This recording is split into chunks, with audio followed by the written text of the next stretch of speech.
Hey everybody, this is Geoff Webb, and this is a Radical Rant. Are you loving it? Yeah, you know I'm loving it. Are you loving it? Yeah, you know I'm loving it. So if you love it and you can't get enough of it, then put the hand up high right where the other is. Yeah. You getting it right now with Mr. Morficato. DJ Morphosis. Are you loving it? Yeah, you know I'm loving it. Are you loving it? Yeah, you know you loving it. And if you're loving it, you can't get enough of it. Put a hand high right where the other is. To the weak, but can't find that quitter in me. It's that bittersweet literature that Lydia's streets. Walk with the Prince of Peace, see where these footprints lead. Keep my eyes to the sky, looking for signs of a thief. Hey everybody, it's Geoff. I'm here in Toronto. It's raining outside, but as you can see, I've got a bit of a tree canopy here covering me. I'm just outside on my porch. Listen, I want to talk to you guys a little bit today about resumes and recruiters. It's crazy, folks. It's crazy how badly recruiters actually are at writing resumes. Not other people's resumes. We can talk to other candidates. We can give them advice.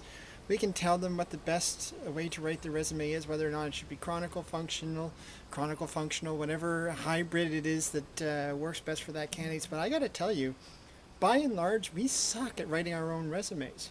I've had a number of folks who are recruiters who are out looking at the field send me their own resumes to review this week. And man, most of them were bad. I mean, we tell people not to do things like use, objectives at the beginning of the resume, especially not fluffy objectives. If you're going to write that you're a great person and that, and your friends love you, don't write an objective. It's not helping anybody try and figure out whether or not they want to hire you. I mean, seriously, I assume that everybody is a pretty good person. I don't need you to write that to tell me that. But again, these recruiters seem to think that stating the obvious was somehow going to help them get a position. And then basically, as I read over the resume, you kind of look like the story of their lives, right? I went to work on Monday and I got in and I made myself a coffee and then I picked up the phone and I called some candidates and then I did some interviews. I mean, come on. Everybody who's been a recruiter will know what you do as your daily day-to-day activities. It's not rocket science what we do. What I really want to see from a resume, and I'm going to be like the Simon Cowell of resumes here and say that, dude, if you sent me that resume tomorrow, I would not hire you. I wouldn't even let you in my door. But what I want to see from resumes, I want to see, what are you doing different?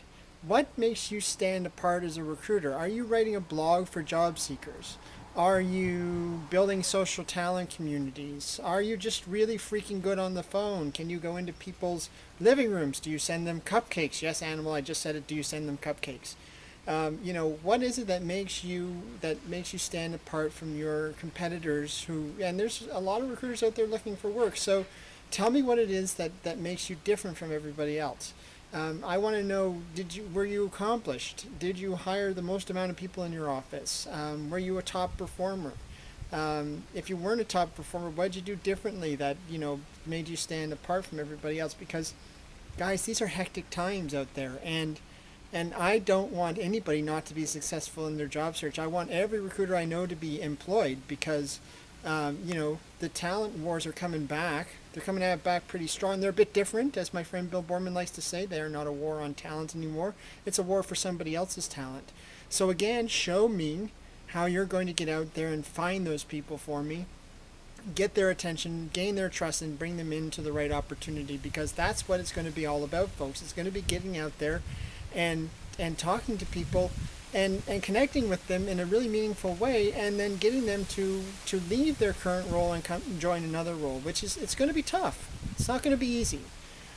So you know what? So recruiters, when you're writing your resume and you're sending it to other recruiters, take the time to change it up. Take the time to take some of the practices that you've been telling your candidates for the last, year or so that they should use, and use it yourself. Because if you're not, it's going to be a long stretch of unemployment. Maybe it's time to open up the bed and breakfast. I'm not sure, but listen, I want everybody to be successful. I really do. I really want everybody to be in roles. And the recession was not good to us. We all know that.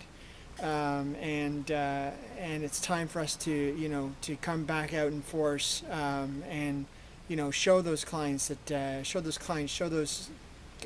employers that we can make a real difference within their organizations. But we're not going to do that unless we know how we're going to do it. So that's kind of my rant for Saturday. As you can hear, there's people doing construction in the background, so I'm going to wrap it up there. Listen, everybody have a great weekend. If you are in Canada, have a fantastic long weekend. I'm just shouting that out there because it's not often we get to do that. So everybody have fun, work well, be at peace, and I'll be talking to you soon. It's Radical Recruit. Peace out.